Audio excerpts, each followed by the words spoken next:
my name is Marcus and welcome to Tabletop Reviews, where today I'm having a bit of a different thing that I'm doing. I'm having a look at 5 games that I've played, but I don't own. It's not really a full review. Now, I'm gonna give my rating on one of them, but it's not something that I want to do. And I'm gonna call this a part 1, because I might end up playing games which I'm not going to be doing a review of. I don't own, I don't want to do a review of them. And I'll do like a little compilation here, 5 games. Here's what a quick thought on them. No rating or anything, just what I think. Except the first one here, Exploding Kittens, the first one I want to talk about here. I'm gonna try and keep it like as a theme to the games I'm talking about, but it might be different, difficult to do. But the first one, Exploding Kittens. So obviously Exploding Kittens is one of the biggest Kickstarters ever because of the Meatloaf artwork, I believe it's called.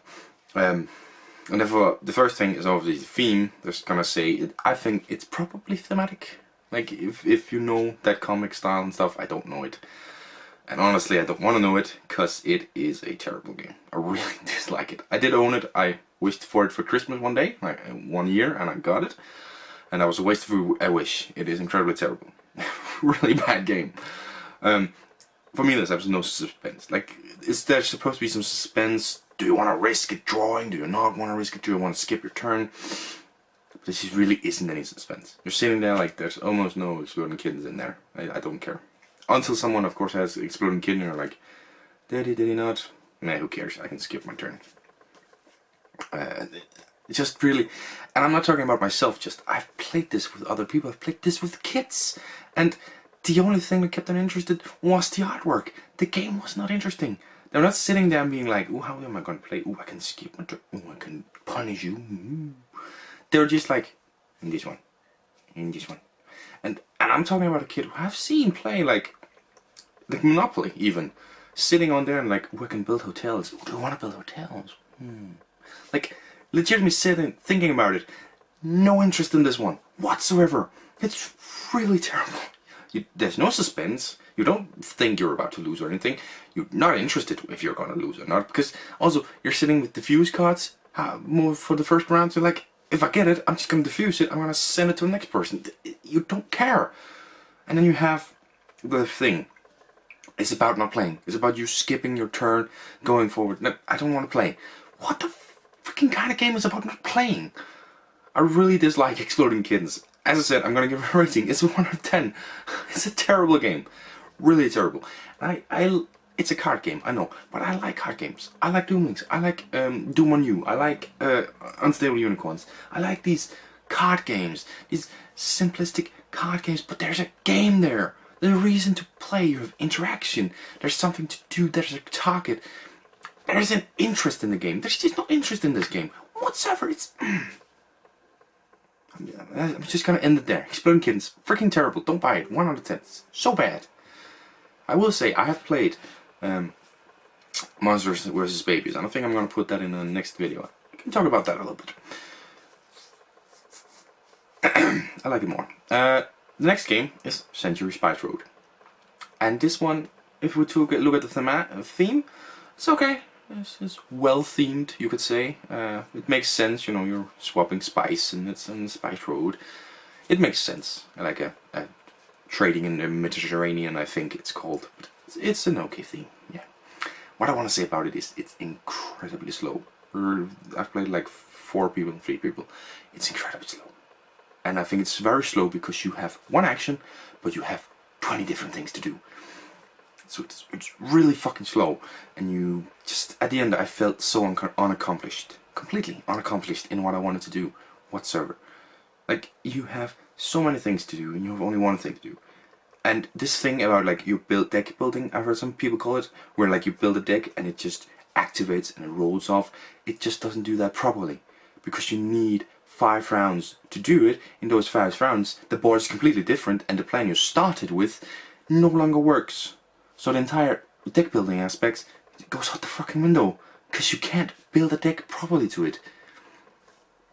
So really slow, completely unaccomplished. And I want to say, one mistake that I make in like round 3 of something was, and I look at the game, and that's the reason I lost. I made a mistake, and that's not like anything with luck or anything. I made a wrong decision. It's my fault, 100%. But it's in the freaking second round of a 10 to 20 round game, and that one mistake ruined my game. Like, it's like 90% of why I lost is because I made that mistake, and I was behind. Being behind meant that someone would do something before me that I was making ready to do, bringing me even further behind. Like, we played 20 rounds everyone. I feel like I only played 15. The other ones had that much more ahead of me because I made a wrong decision. And any game that does that, you can make mistakes, and it could be between you losing or winning, right? But that one mistake in round 2 puts you that much behind. At least what it felt like. That's a bad game. Like, in a different game, the next game I'm going to talk about, the same thing happened, but I could a little bit recover maybe. But yeah, Century Spice Road. I don't know if these centuries, I've heard the centuries are the same, so I don't want to play any of the other centuries, because this was just such a bad game experience. Really bad. Good quality cards and good quality components all around. Just a really bad game. Next game I'm talking about is Splendor. And this sort of is the same. It's just instead of spice, you're doing crystals and stuff. And you do one thing per turn. Sort of. Again, I learned this game and I was maybe a little bit delayed and wasn't quite with, but I still was pretty close to winning because I got the game and I could get in again. Because once you only do one thing, that one thing could be getting a bunch of different things. It's a choice between two, really. Buy a card, get spice. And obviously, oh, no, not spice, diamonds. Obviously in Century Spice Road, play a card, get your cards back, choose one card there, buy a card there, get some spice. A lot of things, right? With this one, you have two things, and that's what you're focusing on. You can get 4 crystals at a time, and you can buy a card, and that card then counts as crystals. So if you need 3, then you have a card and 2 crystals. So, and I like that. Now I almost had a really bad mistake, but luckily the people that were around me were like, "Oh, sorry, we forgot to tell you. Here you go." It's the top people at the top. I had saved up, and I could afford one of them. I was the first person to get a hold of one, and I thought I needed a round to buy them. And they were like, "Oh, you get that one." And then the guy behind me, "Oh yeah, you just get it." And luckily we saw it because I was about to get it next round. So, hey. But as I said, it's a lot better because you get more crystals. So you could, in one round, be capable of affording a card next round, obviously Spice Road, where you need like 3 or 4 rounds to be capable of affording one of the good cards. I'm gonna start talking about it, but I'm kind of comparing them because it's kind of the same thing.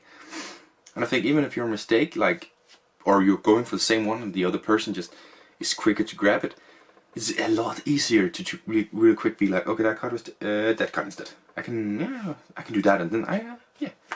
So it's very easy, and every time I felt like, even if they took the card, I still had an option very quickly after that. Opposite in, again, Spice Road, where they take my card, shit, I need 3 more rounds, and that's gonna not happen. So Splendor was a lot more fun. The theme is okay. By the way, I talked about Century. Like, obviously, the game of Century has been redone in other themes, so that's always a drag down for theme. And Splendor, I believe it's been done in a lot of themes as well. You know, Splendor Marvel and a few other things. But it's an okay thematic. Again, you're getting the diamonds to purchase cards, which kind of makes sense. And you get jewelers, you can call them. It makes sense.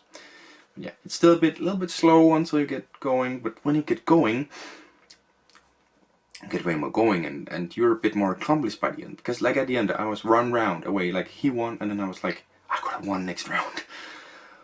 But I don't feel like it's because I made sure it's because I didn't play as well as him. But at the same time, I'm like, I did so good, and I look at the opponent that maybe could have won that round as well, and be like, you did so good as well. Opposite, as I said in Century, where we're looking, you did really well, and we others are so far fucking behind.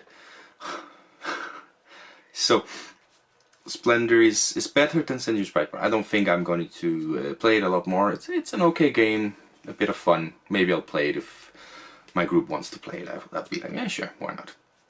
play with more or less players just to try it at that as well. That would be funny. Okay, fourth game, Love Letter. Now we're getting into some really interesting ones. Now, first of all, theme. It's not thematic whatsoever. It's called Love Letter. It's not about writing a love letter. It's about people, you know, courting for the princess. You can sort of kind of say that, but in the end, it's just like have the highest card at the end. Unless you throw out the princess, then you're like out. But have the highest card at the end. That's the game, right? So it's not very thematic. But I will say, we talked about Century and Splendor, which are both one action per turn. Love Letter does one action per turn really well. I think this is how you should do one action per turn. You have 2 cards, and you're sitting there like, I can play one of them and I keep the next one. So you're constantly, it's like you don't really overthink, or you don't think like, oh, somebody's gonna take it next turn, something. You're sitting with the cards, which one are you gonna play now, which one are you gonna keep, and you can kind of bounce off of that. Of course, what I really like is again the mixture of the luck, like what am I gonna draw, and the not so much choice rather than the memory, like being in there, having the ability to predict and see what the others have. Like I try constantly looking at the card and be like, these are the ones that I'm playing. How many have we played out? So there's obviously one that's not in there to make it more difficult, but you're sitting there like, you have a 3.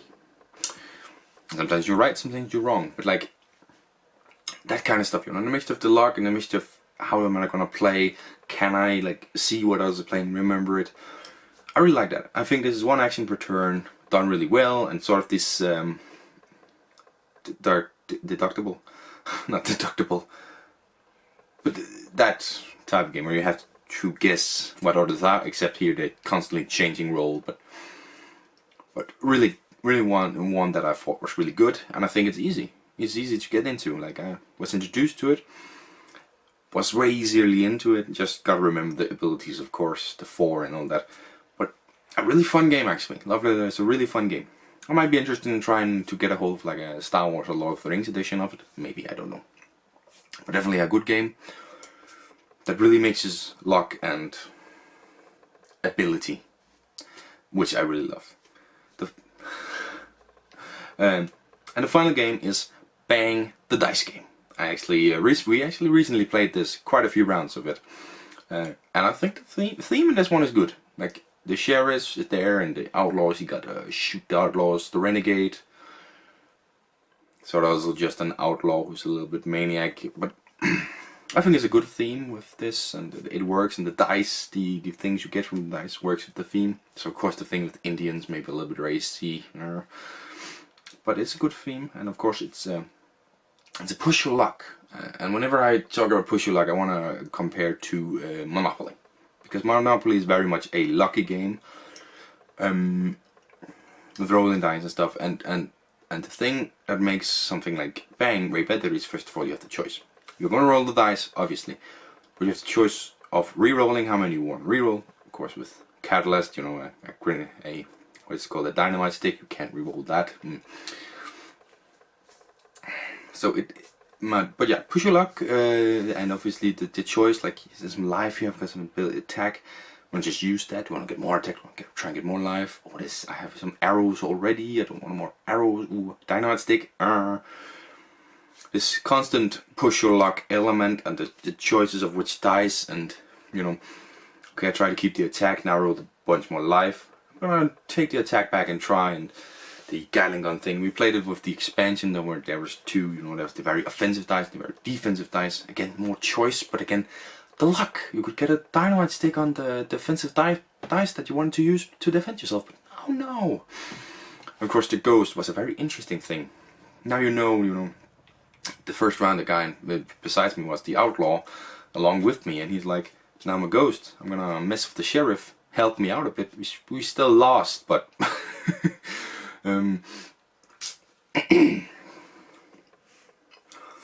so that really fun. That's more to the theme. The first thing we were introduced before we played the game was, it's like werewolf. I have to say, it's not really like werewolf. Werewolf is Sure, it's the theme, you know, you gotta try and guess who's who. But werewolf is very different in the fact that you don't see the actions. You just get to know the actions. Which is something I might maybe dislike a little bit about werewolf, but at the same time I see how it works like that. And I think werewolf is a very fun game. I've played werewolf. There's another one for the list to talk about maybe in another one. But I think this one is a bit more explored, so to say, than werewolf. It's a bit more concentrated in the fact that there's about 1/100th the amount of rolls in Bang than there's in werewolf. It's a lot of freaking rolls in werewolf. Jesus. But there's less rolls and it's more concentrated about those, and then you kind of have an open roll, which I think is very good. You have something to know, so that you know that if someone, you know, gives him life, attacks him, kind of get to know, you know, are they trying to play me? Are they on his side? What are they doing? What's their deal? Definitely.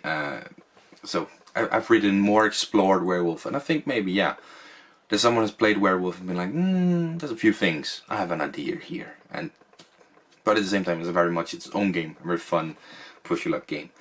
And I think it's funny, as so written down. It's very sociable. Like you have conversations. You have like, what are we gonna do? What can I do? And we're joking with each other along the way. So it's a funny and sociable push your luck game. Very good game.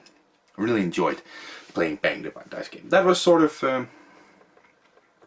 that was those 5 games, and I kind of put them in order of most liked, least liked to most liked. And as I said, Exploding Kittens I've ranked a 1. Okay, you know what?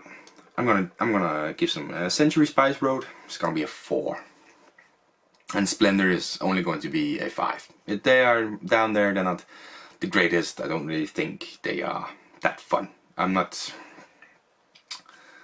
And you know, Splendor I might play if someone asks me to. Century I'm not. I really don't want to play that. And that's what makes the difference. Love Letter and Bang I'm both going to give a 7. Funny games, maybe I want to get a hold of them myself, I'm not sure, but maybe I do. They're fun games, I will play them anytime, so... That was that episode of 5 games that I have played and I have an opinion on. Part 1. I'm going to do a part 2, don't you worry about that. I will already add 2 more, you know, I talked about Monster versus Babies and Werewolf. Let me talk about those quickly. Yeah, I hope you enjoyed. I don't have any idea of how much time I've spent. It's like, it says over here on the camera, but you can't see it on the YouTube. But I can't quite see it in the reflection that I'm using to make sure I'm center and everything. So unfortunately, yeah, I don't know how long it's been. I am hoping it's not that long. I'm looking at the time of when I started. I don't think it's that long, but I'm obviously only dragging out. Thank you very much for watching, and hope you will join me in the next video. Bye!